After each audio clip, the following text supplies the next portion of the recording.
Fala, galerinha guerreira, tudo bem com vocês? Vamos que vamos para a análise de mais uma obra indicada como leitura obrigatória aí nos vestibulares. Hoje nós vamos trabalhar com esta obra aqui, ó, O Vendedor de Passados, do José Eduardo Agualusa, mais um escritor de língua portuguesa da África, das ex-colônias africanas, né? Os países africanos que falam língua portuguesa aí. Nos últimos anos, os vestibulares brasileiros vêm numa tendência muito louvável, diga-se de passagem, de valorizar esses autores desses países africanos, né? De língua portuguesa aí, tá? E o Agualusa é um autor já bastante conhecido aqui no Brasil. Ele nasceu em dezembro de 1960, é um autor vivo ainda, né? E é um cidadão do mundo, né? Nasceu em Huambo, na Angola, mas já viveu em Lisboa, Luanda, no Rio de Janeiro, né?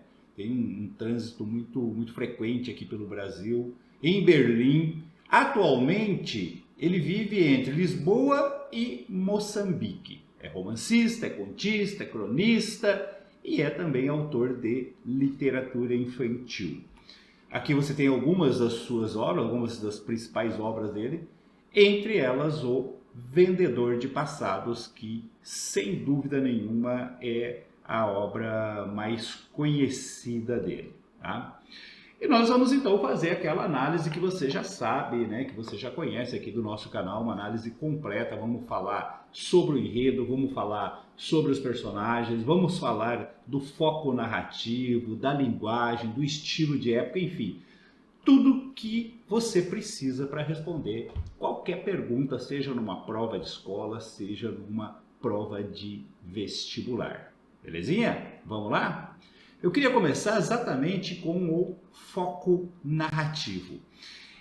Quando você começa a ler o livro, você percebe rapidamente que a narrativa é em primeira pessoa. Deixa eu mostrar um trecho aqui que mostra isso para vocês. Olha só. Nasci nesta casa e criei-me nela. Nunca saí. Tá? Então, logo nas primeiras frases, você já percebe que é uma narrativa em primeira pessoa, o verbo conjugado na primeira pessoa aí, tá? Então, personagem narrador. Ao entardecer, encosto o corpo contra o cristal da janela e contemplo o céu. Eu vejo tudo. Dentro desta casa, sou como um pequeno deus noturno. Durante o dia, durmo. A casa vive, respira, ouço-a toda noite a suspirar. As largas paredes de adobe e madeira estão sempre frescas. Deslizo ao longo delas como um ácaro na pele do hospedeiro.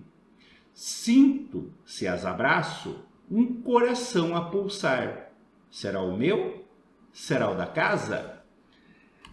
Observe que você começa a ler o livro e você começa a achar estranho esse narrador, né? Tem algumas expressões assim que levam a uma estranheza. Por exemplo, encosto o corpo contra o cristal das janelas, né? Ou sou um deus noturno, né? Durante o dia eu durmo, tá? Ele está acordado durante a noite. Ou então quando ele diz que abraça as paredes, né? Que escuta as paredes. E aí você vai vendo que não é um narrador comum, é uma pessoa, um ser humano que está narrando. E o mistério se esclarece logo nas primeiras páginas. Quem está narrando é uma lagartixa, mais especificamente uma osga, que tem uma peculiaridade, né? Ela emite um som que parece uma gargalhada. Dá uma olhada nesse outro trecho que eu separei para vocês aqui, ó. É uma osga, sim, mas de uma espécie muito rara. Está a ver estas listras? Trata-se de uma osga-tigre ou osga tigrada, um animal tímido, muito pouco estudado. Os primeiros exemplares foram descobertos há meia dúzia de anos, na Namíbia. Acredita-se que possam viver 2 décadas, talvez mais. O riso impressiona. Não lhe parece um riso humano? Isso aqui é o morador da casa, né, falando com um visitante que escutou esse som da lagartixa, da osga, né? E ficou curioso e aí teve essa explicação. E olha como termina esse texto, ó. Na minha outra vida, quando tinha ainda forma humana, acontecia-me o mesmo com certa frequência. Você observou que no final volta o narrador, ou seja, a lagartixa, a osga, a falar. E ela refere-se a uma outra vida, quando ainda tinha forma humana. Então essa osga, ela vai narrar o que está acontecendo ali na casa, né? A narrativa limita-se ao que ela vê, observa, ou as conclusões que ela tira das conversas que ela escuta, né? Do morador da casa, né? Na verdade na casa mora o dono da casa e uma cozinheira velha. E das pessoas que frequentam a casa, né? Que fazem visitas a esse morador que a gente vai falar em seguida aí.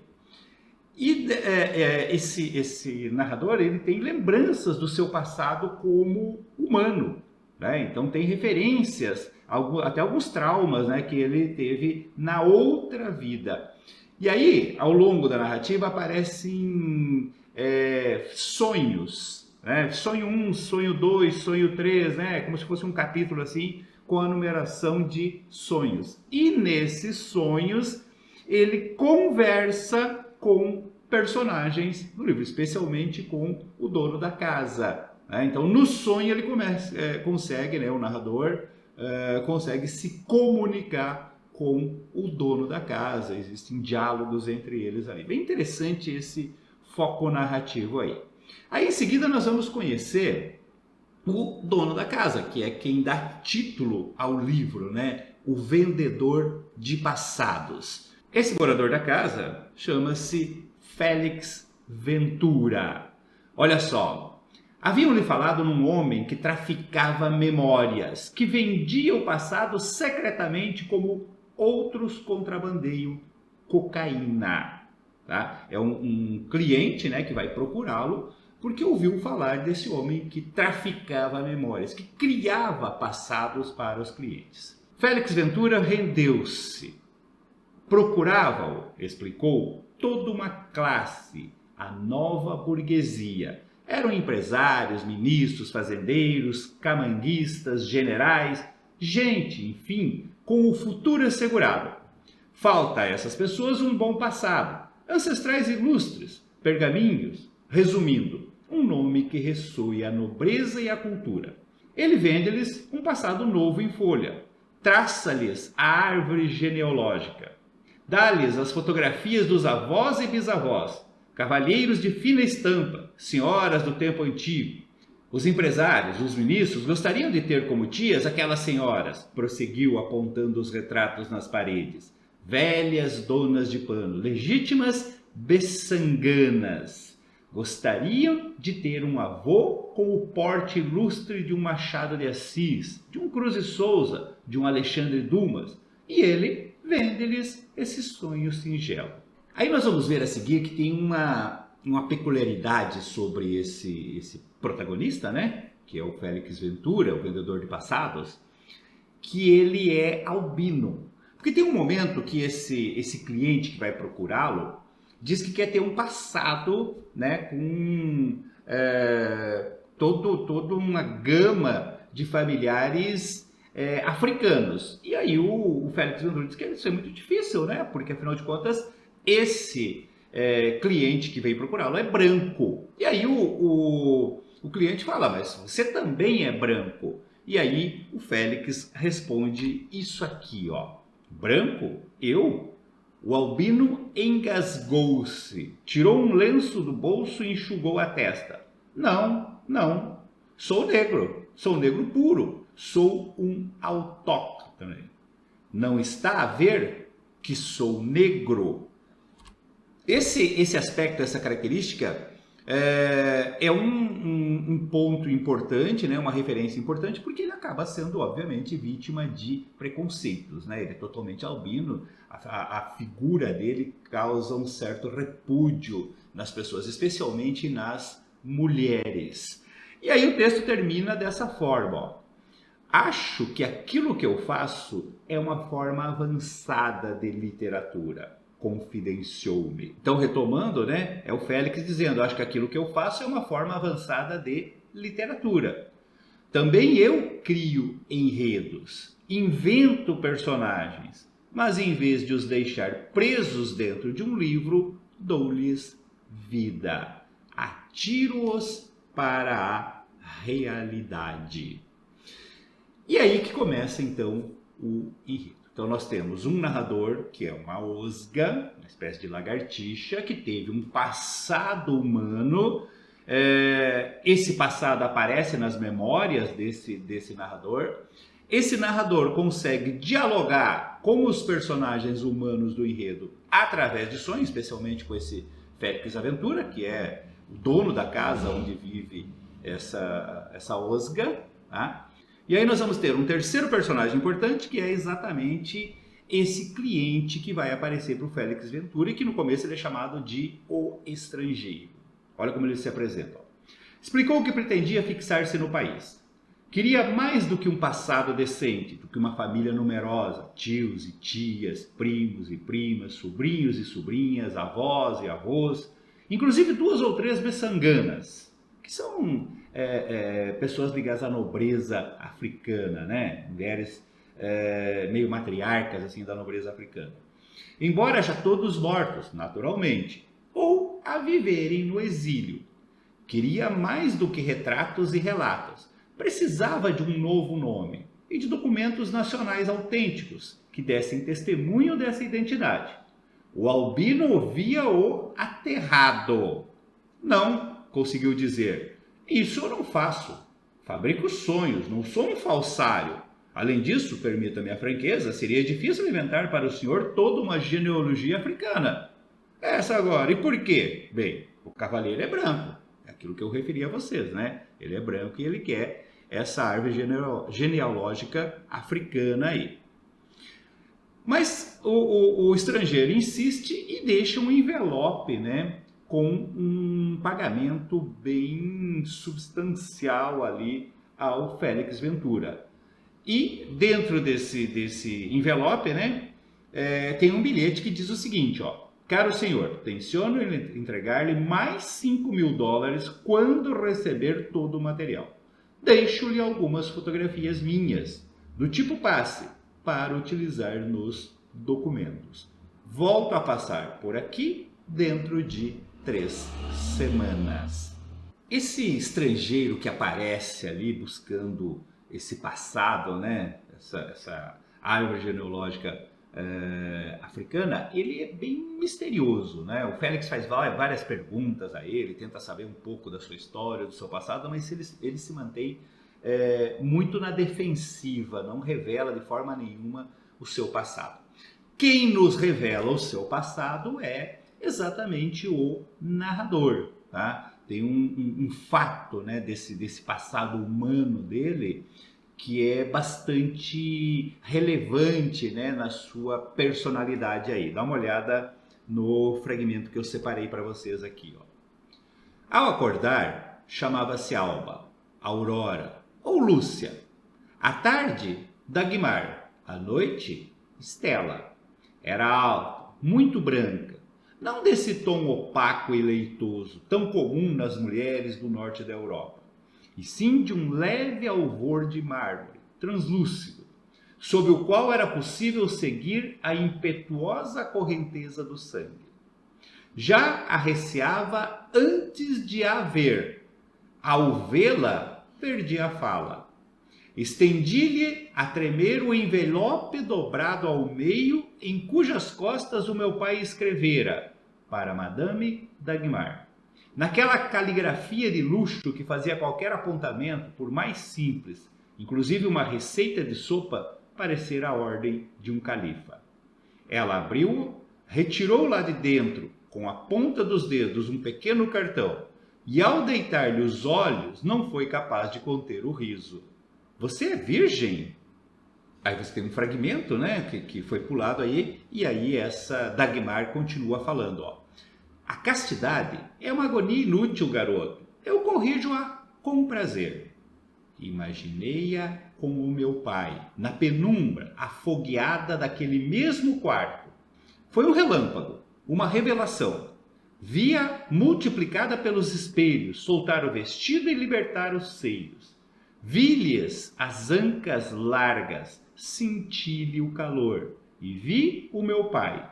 Vi as mãos poderosas do meu pai. Ouvi a sua gargalhada.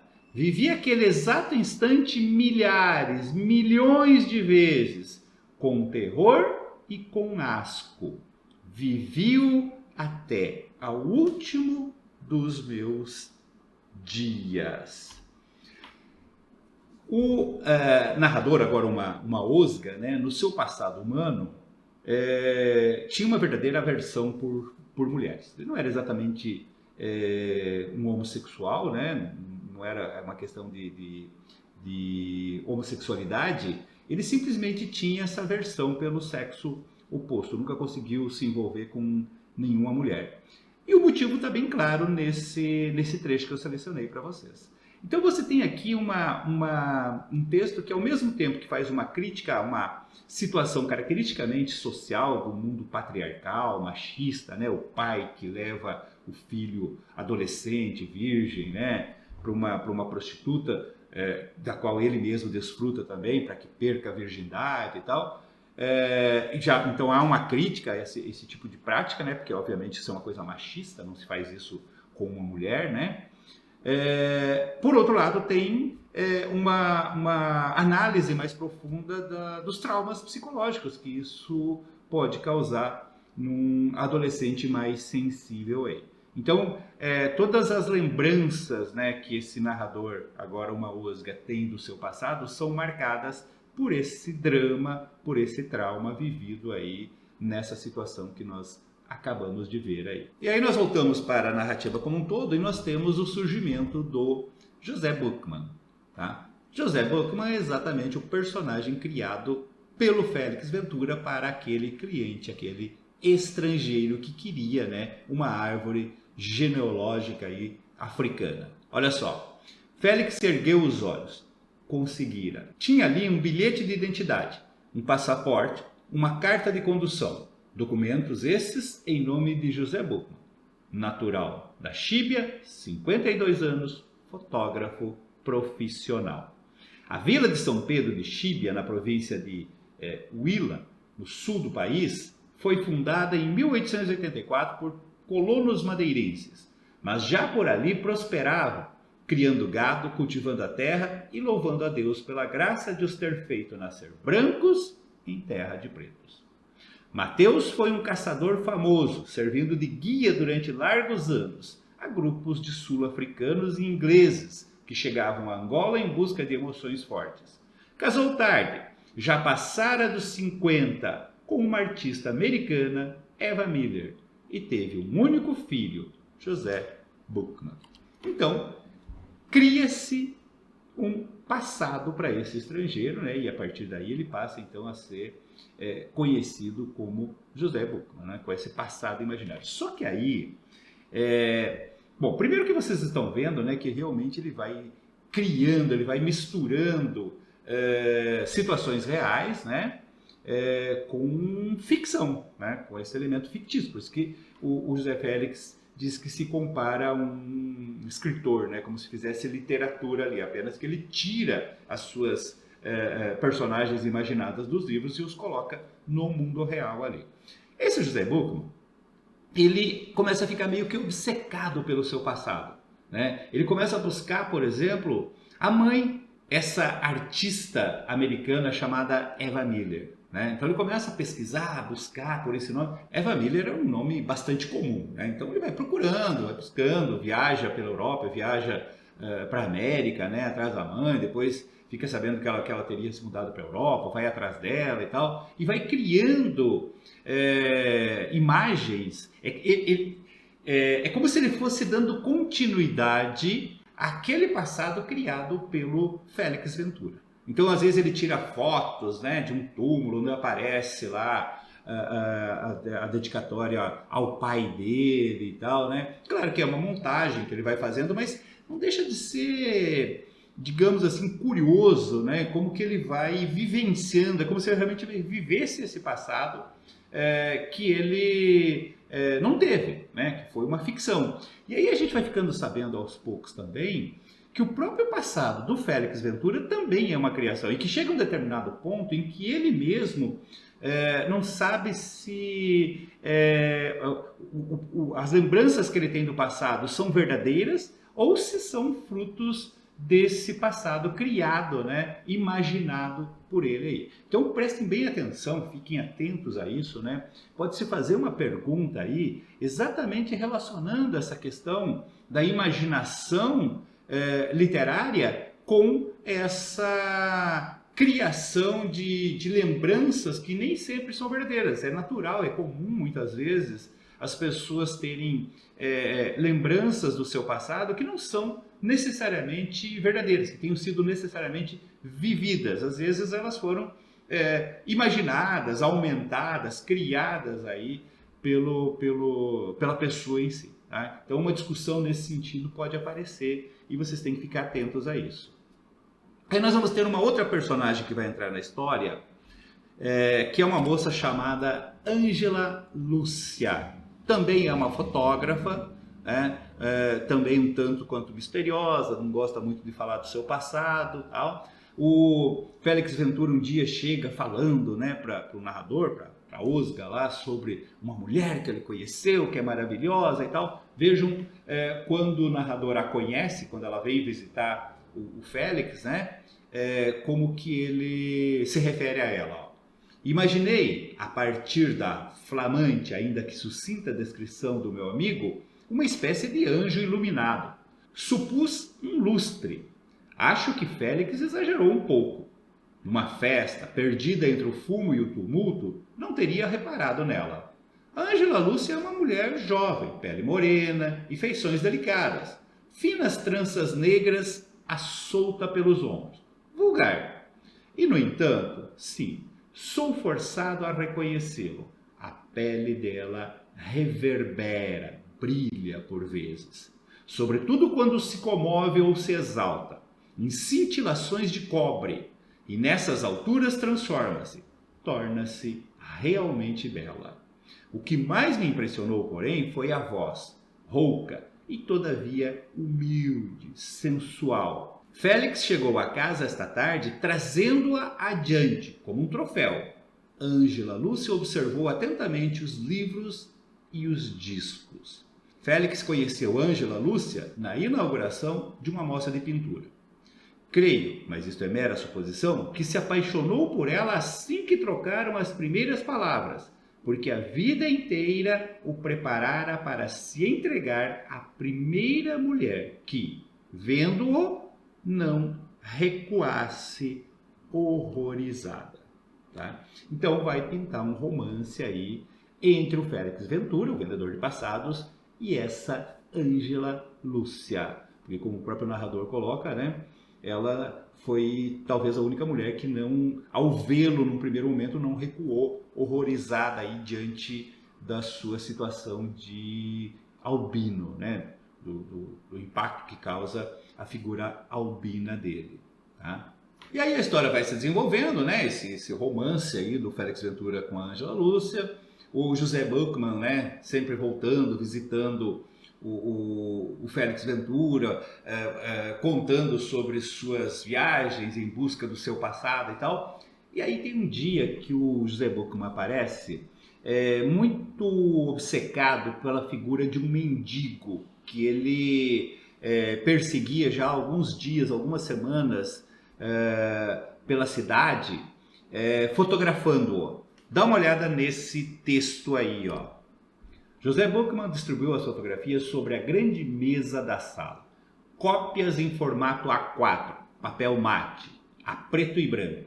Em quase todas aparece o mesmo homem, um velho alto, esguio, com uma cabeleireira muito branca, que lhe cai pelo peito em grossas tranças e se perde depois por entre os ásperos fios da barba. Assim como aparece nas fotografias, vestido com uma camisa escura em farrapos, na qual ainda se distingue sobre o peito uma foice e um martelo, e todavia de cabeça erguida, olhos acesos de cólera. Lembra um príncipe antigo caído em desgraça. Aí é a fala do José Buchmann, né? Explicando. Seguiu por toda parte ao longo das últimas semanas. De manhã à noite.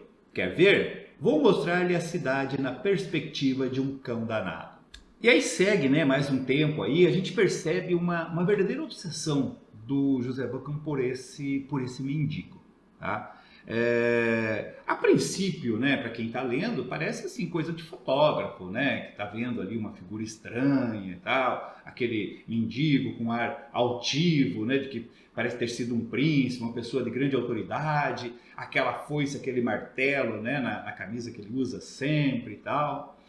E uma noite, o José Buchmann aparece na casa do Félix Ventura trazendo esse mendigo. Ele quer apresentar esse mendigo para o Félix Ventura. Veja como continua o texto aí, olha só. José Buchmann apareceu esta noite na companhia de um velho de longas barbas brancas, uma trunfa grisalha que lhe caía pelos ombros em tranças selvagens. Reconheci nele, imediatamente, o mendigo que o fotógrafo perseguira, semanas a fio, mostrando-o numa imagem extraordinária, a emergir de uma sarjeta. Quero apresentar-lhe o meu amigo Edmundo Barata dos Reis, esse é o nome do mendigo, ex-agente do Ministério da Segurança do Estado.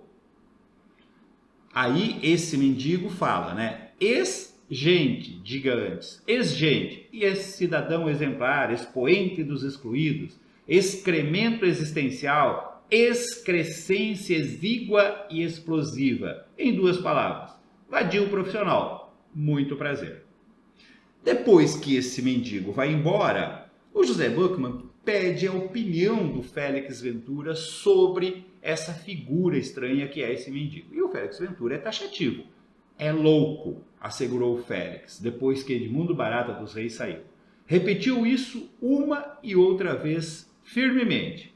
Não estava disposto a perder mais tempo com o assunto. Talvez ele não seja realmente louco, talvez esteja a fazer-se de louco. Isso é o José Buchmann argumentando. Não vejo a diferença.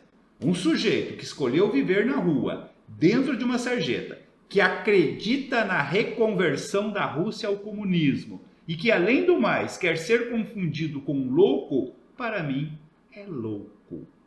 Talvez seja, talvez não. José Buchmann parecia desiludido. Gostaria de o conhecer melhor. Essa figura desse mendigo, que a princípio parece realmente um louco, né? Sem grande importância, inclusive esse mendigo tem uma teoria de que o atual presidente de Angola tinha sido substituído por uma réplica, por uma cópia. Tá? E ele justifica dizendo o seguinte, que quando ele era o chefe da segurança, né, o agente de segurança, como ele se coloca lá, ele havia providenciado isso. Isso era uma prática comum. Né? Eles buscavam, né, sósias do presidente para aparições em público e tal. E que um desses sósias havia tomado definitivamente o lugar. Que ele, quando via agora, esse mendigo via o presidente da televisão, ele tinha certeza de que não era o verdadeiro presidente que estava lá, e sim a sua cópia que havia tomado o seu lugar ali. Tá? E aí a história se encaminha para o desfecho. Tá? Tem uma noite que a Ângela Lúcia vai se encontrar com o Félix, né? Parece ser a sua primeira noite de amor, né? O narrador fica olhando do teto, né? A cena de amor do casal. A Ângela Lúcia tem alguns comportamentos assim peculiares. Ela não deixa o Félix acender a luz, tem que ser na semi-escuridão, né, para ela se despir. E ela não se despe totalmente, ela não deixa o Félix tirar a camisa dela. Tá? Depois ela vai para o banheiro e aí o narrador, né, que consegue segui-la pelas paredes e tal, descobre o motivo disso. Quando ela está no banheiro, quando ela tira a camisa para tomar banho, o narrador percebe que ela tem marcas, né, de feridas nas costas e nos seios. E quando ela está lá no banheiro, alguém bate freneticamente na porta. O Félix Ventura vai abrir e quem entra é exatamente o mendigo, com o olhar esbugalhado, apavorado, ferido, manchado com sangue, a camisa dele está manchada com sangue e tal, dizendo que está pedindo proteção porque ele quer matá-lo, ele não fala quem é essa pessoa, né, mas que ele está dizendo que alguém está atrás dele que quer matá-lo. Tá? Logo em seguida batem na porta novamente e quem está batendo na porta e entra logo que ela abre é exatamente o José Buchmann, com uma arma na mão. Ele está perseguindo esse mendigo que está apavorado, fugindo do José Buchmann. E aí o José Buchmann intima o mendigo para que conte a história, né, do seu passado. Ou seja, José Buchmann e esse mendigo tinham um passado comum. Vejam como é o texto dessa revelação. Diz-lhe quem sou eu, um fantasma, um diabo. Quem sou eu? Um contra-revolucionário, um espião, um agente do imperialismo. E aqui cabe uma ressalva, né, gente? Você sabe que Angola, assim como os demais países africanos aí de língua portuguesa, eles só conseguiram sua independência no final do século XX, né, 1975, tá? E em Angola, especialmente, houve toda uma guerra, né, de independência. E nessa guerra de independência havia grupos que seguiam a ideologia socialista, né, apoiados pela, então, na época, União Soviética. Né? Isso está muito bem retratado no livro Mayombe, do Pepe Tela. E havia também outros grupos que eram patrocinados pelo sistema capitalista, especialmente pelos Estados Unidos. Quem acabou vencendo, digamos assim, tomando o poder depois da independência foi exatamente o grupo socialista, o MPLA, né? Movimento pela Libertação de Angola, que seguia uma ideologia socialista. Né? E aí havia, né, os rebeldes, né, que eram adeptos mais do pensamento capitalista, que acabaram sendo perseguidos por esse primeiro governo angolano aí. Esse mendigo, que era um ex-agente do Estado, foi um desses repressores. Por isso que você tem essa expressão aqui, né, ele falando, né, que o José Buchmann era um contra-revolucionário, um espião, um agente do imperialismo. E aí o José Buchmann fala meu nome. Gouveia, Pedro Gouveia, devia ter morto em 77, portanto 2 anos depois da independência de Angola.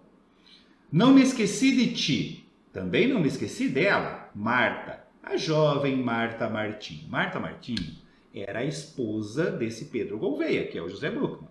Né? Eles foram presos e torturados por esse ex-agente do governo, né? Esse mendigo, atualmente mendigo aí. Então, não me esqueci dela, Marta, a jovem Marta Martim, armada intelectual, poetisa, pintora e sabe-se lá mais o que. Estava grávida, no fim da gravidez, uma barriga enorme, redonda, redondíssima, parece que estou a vê-la. Ela aguentou 2 dias, às tantas pariu, ali mesmo, uma menininha, assim, deste tamanho. Sangue, sangue. Quando penso nisso, o que vejo é sangue. O Mabeco era um dos subalternos, né, desse ex-agente, o Mabeco cortou o cordão com um canivete e depois acendeu um cigarro e começou a torturar a bebê, queimando-a nas costas e no peito. Sangue, Pópila, sangue pra caralho. A rapariga, a tal da Marta, com 2 olhos que pareciam luas, custa-me sonhá-la. E a bebê aos gritos, o cheiro, a carne queimada. Ainda hoje, quando me deito e adormeço, sinto aquele cheiro, ouço o choro da criança. Então está explicado a obsessão do estrangeiro, José Buchmann, e na verdade Pedro Gouveia por esse mendigo. Inclusive aquela busca da opinião, né, se ele realmente era louco, se esse mendigo realmente era louco. Tá? Ele foi vítima desse mendigo, esse ex-agente, na época da repressão política lá. E de uma forma trágica, né? Sua esposa foi morta, sua filha foi torturada, né? Queimada, ainda bebê, né? Com cigarro, uma tortura extremamente bárbara. E por isso que ele o estava perseguindo, ele queria vingança. Quando finalmente ele conseguiu confirmar que o mendigo não estava louco, ele estava realmente fingindo, né? Que era uma forma de esconder o seu passado, ele foi para tentar matá-lo, acabou ferindo, o mendigo fugiu, foi parar na casa do Félix Ventura. E aí nós vamos ter o desfecho da história. Aquele desfecho assim bem cinematográfico. Dá só uma olhada, ó. Então, como num bailado lento, Ângela atravessa a cozinha, passa rente à mesa, com a mão direita recolhe a pistola, com a mão esquerda afasta Félix, aponta ao peito de Edmundo e dispara. Edmundo é o mendigo, né? O ex-agente. E quem é a Ângela? A Ângela é a bebê que foi torturada por esse ex-agente, por seus subalternos lá. Ou seja, a Ângela é filha do José Bocman. É uma narrativa que não deixa de ser surpreendente no final. É claro que se você fez uma leitura atenta, né, quando chega nesse ponto, porque as coisas se aceleram no final, tá? Quando chega naquele ponto que você ouve essa história toda, né, da tortura, né, do Pedro Gouveia, identificando o mendigo, a história você consegue ligar com a Ângela com as marcas que o narrador já tinha descrito, né, que pareciam marcas de queimadura que ela tinha no peito. Mas isso é muito rápido, né? E aí a Ângela acaba concretizando, então, a vingança que o pai não teve coragem, porque o pai tinha acabado de largar a arma, não teve coragem de levar até o fim a sua vingança e matar o algoz da sua esposa, da sua filha ali. Mas a Ângela teve coragem de fazer isso. Tá? A história se precipita, né, para o final, a Ângela vai embora, o José Bocman também desaparece, o narrador, através das reflexões do Félix, da conversa do Félix, ele fica sabendo que o Félix conversou, né, com o José Bocman, ou José Pedro Gouveia, sobre se eles não tinham se reconhecido, porque ele já tinha encontrado com a Ângela na casa do Félix, se eles não tinham se reconhecido, e aí ele fala que sim, que ele tinha reconhecido, que ele sabia que era a filha dele e tal, né, mas que não revelaram isso pro Félix Ventura.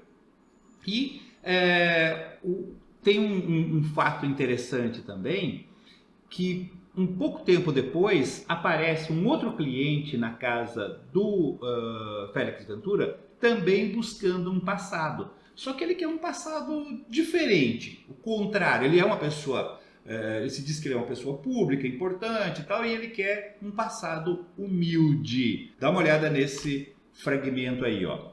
Conheci um sujeito, um maluco, um desses infelizes que andam por aí pela cidade, atrapalhar o trânsito, que defendia uma estranha tese. Ele achava que o presidente foi substituído por um duplo. A sua história lembra-me essa. O homem olha-o com curiosidade. A voz dele torna-se mais suave, quase sonhadora. Todas as histórias estão ligadas. No fim, tudo se liga, suspira. Mas só alguns loucos, muito pouco e muito loucos, são capazes de compreender isso. Enfim, o que pretendo é que me consiga o contrário daquilo para que, habitualmente, eu contrato. Quero que me dê um passado humilde, um nome sem brilho, uma genealogia obscura e irrefutável. Deve haver tipos ricos, sem família e sem glória, não? Gostaria de ser um deles. Ou seja, dá-nos a entender que esse cliente que quer um passado humilde seria o presidente que foi substituído pelo seu sósia, né? Pelo seu duplo. confirmando, né, essa suposta teoria de um louco que seria aquele ex-agente da repressão, né, angolana ali. Tá? Mas o mais interessante nesse trecho é exatamente essa coisa filosófica, né? Todas as histórias estão ligadas. No fim, tudo se liga, tá? Mas só alguns loucos, muito poucos e muito loucos, são capazes de compreender isso. Tá? Então, essa é aquela coisa da mistura realmente da ficção com a realidade que esse livro trabalha muito, né? Como eu falei, esse passado vai se tornando tão real, tão verdadeiro, que chega um momento em que ele se confunde com o que realmente foi inventado e o que realmente existiu no passado dessas pessoas aí. A narrativa termina com o Félix Ventura recebendo cartas cartas, né? Na verdade são cartões postais que ela manda. Ela está viajando pelo mundo, tirando fotos. Ela também gostava de viajar, assim como o pai, né? E dando a esperança de que eles vão se encontrar novamente. Inclusive o Félix Ventura se prepara para viajar, para encontrá-la, né, em uma dessas cidades pelo mundo aí. E o desfecho do narrador. O narrador acaba morrendo no final. Né? Tem um momento lá que ele fala que tinha um escorpião que o perseguia de vez em quando, que era um perigo, que às vezes ele estava dormindo, né?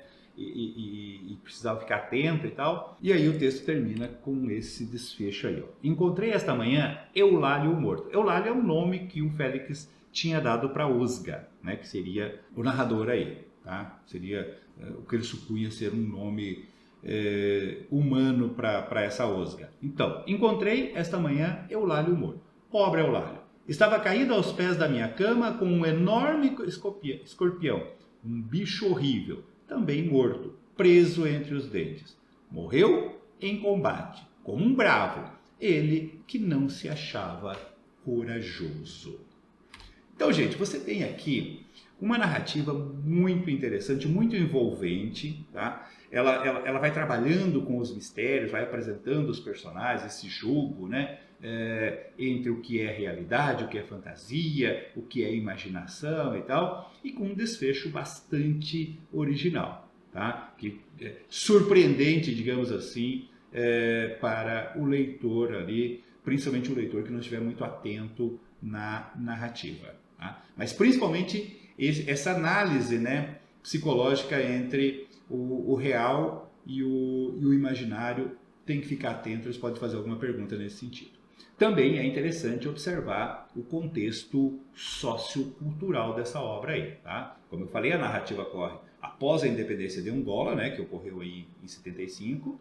O governo que assumiu Angola após a independência é o governo do MPLA, tá? Movimento pela Libertação de Angola, que era um grupo guerrilheiro. Esse movimento aparece lá, volta a insistir no Mayombe, do Pepe Tela, que é o outro escritor angolano aí. E o MPLA implantou, então, um sistema socialista que abafava com violência os movimentos mais afinados com o sistema capitalista. Então, esse é o ponto de partida, né? Ponto real, ponto histórico de partida para essa narrativa aí. Com a dissolução da União Soviética, esse governo ficou enfraquecido e muitos algozes do regime fugiram para a clandestinidade, enquanto crimes de guerra eram revelados. É mais ou menos isso, quer dizer, são crimes de guerra, né, que estão sendo revelados, e os algozes, aquele ex-agente lá, era um refugiado aí, né, na clandestinidade, para não pagar pelos seus crimes de guerra. Ok? Mais alguns aspectos sobre a estrutura narrativa que a gente precisa chamar a atenção, que pode vir a ser cobrado. Então, lembrando, a voz narrativa, você tem um narrador-personagem, que é a Osga, né?